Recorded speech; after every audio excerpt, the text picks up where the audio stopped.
ನಮಸ್ಕಾರ ಸ್ನೇಹಿತರೆ, ಈ ವಿಡಿಯೋದಲ್ಲಿ ಶೇಂಗಾ ಹೋಳಿಗೆನ ಹೇಗೆ ಮಾಡೋದು ಅಂತ ನೋಡೋಣ ಬನ್ನಿ. ಈ ಶೇಂಗಾ ಹೋಳಿಗೆ ಮಾಡಲು ಬೇಕಾಗಿರತಕ್ಕಂತಹ ಇಂಗ್ರೀಡಿಯೆಂಟ್ಸ್ ಏನಪ್ಪ ಅಂತಂದರೆ 1 ಕಪ್ ಕಡಲೆ ಬೀಜ, 1 ಕಪ್ ಬೆಲ್ಲ, 2 ಏಲಕ್ಕಿ, ಚಿಟಿಕೆ ಅರಿಶಿನ ಮತ್ತು ಉಪ್ಪು, ಅಡಿಗೆ ಎಣ್ಣೆ,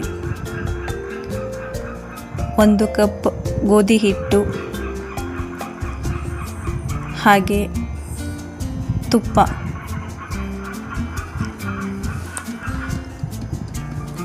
ಬನ್ನಿ ಈಗ ಶೇಂಗಾ ಹೋಳಿಗೆನ ಹೇಗೆ ಮಾಡೋದು ಅಂತ ನೋಡೋಣ. ಒಂದು ಬೌಲಲ್ಲಿ ಗೋಧಿ ಹಿಟ್ಟನ್ನು ಹಾಕ್ಕೊಳ್ತಾ ಇದ್ದೀನಿ. ಆ ಗೋಧಿ ಹಿಟ್ಟಿಗೆ ಚಿಟಿಕೆ ಅರಿಶಿನ ಮತ್ತು ಉಪ್ಪನ್ನು ಸೇರಿಸೋಣ. ಈ ಚಿಟಿಕೆ ಅರಿಶಿನ ಮತ್ತು ಉಪ್ಪು ಹಾಕಿ ಚೆನ್ನಾಗಿ ಮಿಕ್ಸ್ ಮಾಡ್ಕೊಳ್ತಾ ಇದ್ದೀನಿ. ಇದಕ್ಕೆ 2 ಸ್ಪೂನ್ ಎಣ್ಣೆ ಹಾಕಿದ ನಂತರನೂ ಸಹ ಇದನ್ನು ಮಿಕ್ಸ್ ಮಾಡ್ಕೊಳ್ತಾ ಇದ್ದೀನಿ.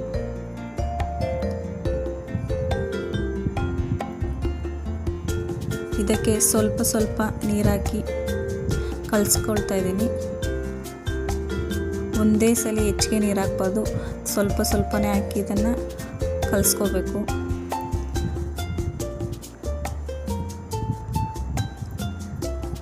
ನಾನಿಲ್ಲಿ ಹಿಟ್ಟನ್ನು ಚೆನ್ನಾಗಿ ನಾದ್ಕೊಳ್ತಾ ಇದ್ದೀನಿ. ಈ ಚೆನ್ನಾಗಿ ನಾದ್ಕೊಳ್ಳೋದ್ರಿಂದ ಹೋಳಿಗೆ ತುಂಬ ಚೆನ್ನಾಗಿ ಬರುತ್ತೆ. ಈ ನಾದ್ಕೊಳ್ತಕ್ಕಂಥ ಹಿಟ್ಟಿನ ಮೇಲೆ 1 ಸ್ಪೂನ್ ಎಣ್ಣೆನ ಹಾಕಿ ಮುಚ್ಚಿಡ್ತಾ ಇದ್ದೀನಿ. ಯಾಕಪ್ಪ ಅಂದರೆ ಹಿಟ್ಟು ಒಣಗಬಾರ್ದು ಅನ್ನೋ ಕಾರಣಕ್ಕೋಸ್ಕರ. ಒಂದು 15 ನಿಮಿಷ ಹಿಟ್ಟು ನೆಂದರೆ ಹೋಳಿಗೆ ತುಂಬ ಚೆನ್ನಾಗಿ ಬರುತ್ತೆ. ನೆಕ್ಸ್ಟ್ ಏನಪ್ಪ ಅಂತಂದರೆ ಕಡಲೆ ಬೀಜನ ಬಿಸಿ ಮಾಡ್ಕೊಳ್ಳೋಣ ಬನ್ನಿ.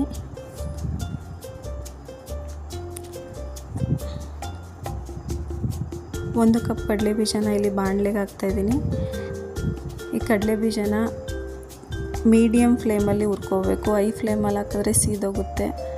ಅದರಿಂದ ಮೀಡಿಯಮ್ ಫ್ಲೇಮಲ್ಲಿ ಹಾಕಿ ಬಿಸಿ ಮಾಡ್ಕೋಬೇಕು. ಎಲ್ಲಿ ತನಕ ಆದರೆ ಈ ಕಡಲೆ ಬೀಜ ಸ್ವಲ್ಪ ಸಿಪ್ಪೆ ಬಿಡೋ ಥರ ಆಗುತ್ತೆ, ಅಲ್ಲಿ ತನಕ ಇದನ್ನು ಮೀಡಿಯಮ್ ಫ್ಲೇಮಲ್ಲಿ ಬಿಸಿ ಮಾಡ್ಕೋಬೇಕು. ನೋಡಿ, ಈಗ ಕಡಲೆ ಬೀಜನ ಕೈಯಲ್ಲಿ ಹಿಂಗೆ ಮಾಡಿ ನೋಡಿದಾಗ ಸಿಪ್ಪೆ ಬಿಡಬೇಕು, ಅಲ್ಲಿ ತನಕ ಅದನ್ನು ಬಿಸಿ ಮಾಡ್ಕೋಬೇಕು. ಇದನ್ನು ನಾನು ಒಂದು ತಟ್ಟೆಗೆ ಟ್ರಾನ್ಸ್ಫರ್ ಮಾಡ್ತಾಯಿದ್ದೀನಿ. ಇದು ತಣ್ಣಗಾಗೋ ತನಕ ನಾವು ಬಿಡಬೇಕು. ತಣ್ಣಗಾದ ನಂತರ ಇದನ್ನು ಕೈಯಲ್ಲಿ ಉಜ್ಜಿ ಸಿಪ್ಪೆನೆಲ್ಲ ತೆಕ್ಕೋಬೇಕು.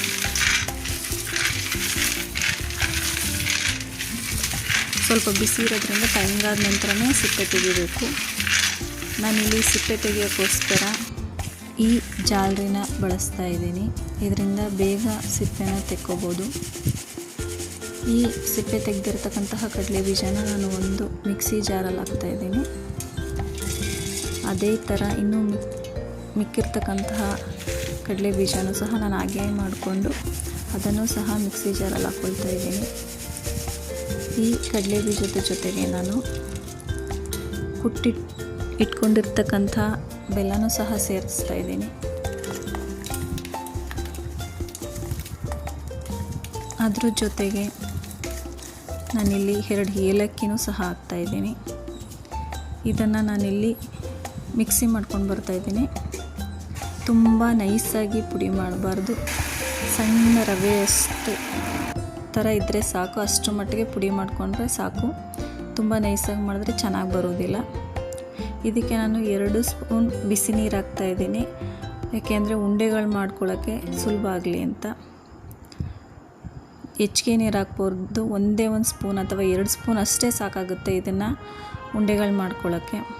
ಈ ಹೋಳಿಗೆನ ತುಂಬ ಈಸಿಯಾಗಿ ಮಾಡ್ಕೋಬೋದು, ತುಂಬ ಟೇಸ್ಟಿಯಾಗಿ ಬರುತ್ತೆ. ಈ ಹೋಳಿಗೆ ಮಾಡೋಕ್ಕೆ ಬರಲ್ಲ ಅನ್ನೋರು ಸಹ ಇದನ್ನು ಮಾಡ್ಕೋಬೋದು. ಇದರಲ್ಲಿ ಪಾಕ ಮಾಡಿ ಹೋಳಿಗೆ ಮಾಡಬೇಕು ಅಂಥದ್ದೇನಿರಲ್ಲ, ಅದರಿಂದ ಈಸಿಯಾಗಿ ಮಾಡ್ಕೋಬೋದು. ಇದನ್ನು ನಾನು ಉಂಡೆ ಥರ ಕಲಿಸ್ಕೊತಾ ಇದ್ದೀನಿ. ಇದನ್ನು ಕಲಸಿ ಒಂದು 15 ನಿಮಿಷ ಮುಚ್ಚಿಡ್ತಾ ಇದ್ದೀನಿ. ಅದರಿಂದ ತುಂಬ ಸಾಫ್ಟಾಗಿ ಬರುತ್ತೆ ಅಂತ. ನಂತರ ಇಲ್ಲಿ ಕಣಕ ರೆಡಿ ಮಾಡಿಟ್ಕೊಂಡಿರೋದನ್ನ ಇನ್ನೊಂದು ಸಲ ನೀಟಾಗಿ ನಾದ್ಕೊಳ್ತಾ ಇದ್ದೀನಿ. ಇದನ್ನು ಸಣ್ಣ ಉಂಡೆಗಳಾಗಿ ಮಾಡ್ಕೋತಾ ಇದ್ದೀನಿ. ಇದನ್ನು ಕೈಯಲ್ಲಾದರೂ ತಟ್ಟಿ ರೆಡಿ ಮಾಡ್ಕೋಬೋದು, ಇಲ್ಲ ಅಂತಂದರೆ ಹಿಟ್ಟಲ್ಲಾದರೂ ಅದ್ದಿ ರೆಡಿ ಮಾಡ್ಕೋಬೋದು. ನಾನಿಲ್ಲಿ ಗೋಧಿ ಹಿಟ್ಟನ್ನು ಬಳಸ್ತಾ ಇದ್ದೀನಿ.